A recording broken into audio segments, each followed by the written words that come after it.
এটা হলো বনগাঁর কালিয়ানী ইছামতির পাড়ে অবস্থিত শ্রী শ্রী মদন বাবাজি প্রতিষ্ঠিত শ্মশানকালী মন্দির।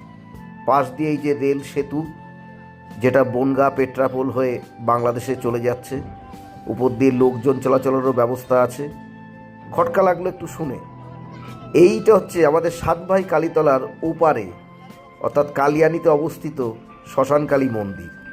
এ হচ্ছে ইছামতি নদী কচুরিপানায় অবরুদ্ধ, ওইটুকু জায়গা ফাঁকা রাখা যাতে নৌকায় ঘোরাঘুরি করতে পারে। আর ওই দূরে দেখলেন ওখানে স্থানীয় জেলেরা মাছ চাষের জন্যে খালি রেখে দিয়েছে ওই জায়গাটা, কচুরিপানা মুক্ত করে। এই মন্দিরটা ছিল আগে জরাজীর্ণ, ছোটোবেলায় যখন দেখতাম ইটের। আর একজন বয়স্ক তান্ত্রিককে দেখতে পেতাম, সম্ভবত তিনিই শ্রী শ্রী মদন বাবাজি। আর 5টা করটি ছিল যার উপর উনি পঞ্চমুণ্ডির আসন হিসাবে ব্যবহার করতেন। সেগুলো এখনও আছে, আজও আছে। এই হচ্ছে শ্মশান কালী মায়ের মূর্তি, নিচেই বাবা ভোলানাথ। ওই যে ছোট্ট পাথরের একটা ভোলানাথ, কোষ্ঠী পাথরের। আর ওই যে বাবাজি আর তার সঙ্গিনীর ছবি। এপাশে দুর্গা মায়ের মূর্তি। মন্দিরটার অনেক সংস্কার সাধন হয়েছে, খুব সুন্দর।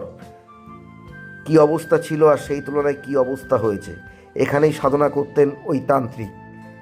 এই যে সেই তান্ত্রিকের ঘর তখন ছিল জরাজীর্ণ। আর এই সেই 5টা করটি, অর্থাৎ মাথার খুলি। ওই যে সেই শ্রী শ্রী মদন বাবাজি আর তার সাধন সঙ্গিনী, মায়ের ছবি, মা লক্ষ্মীর ছবিও আছে। আর ভোলানাথ তো সর্বত্র বিরাজমান। মন্দিরের গায়ে ভোলানাথের ছবি, মায়ের ছবি সব দেওয়া আছে। এ হলো গৌর নিতাই, কৃষ্ণ, মায়ের ছবি ব্রহ্মময়ী কালী, ভবতারিণী মা। আর এই হলো ভোলানাথ আর পার্বতীর ছবি দেওয়া। খুব ভালো লাগলো, খুব দারুণ পরিবেশ। অনেকদিন পরে এলাম এই দিকটায়। মা শ্মশান কালী মায়ের মূর্তি আর এই যে বাবা ভোলানাথ, খুব ভালো লাগলো।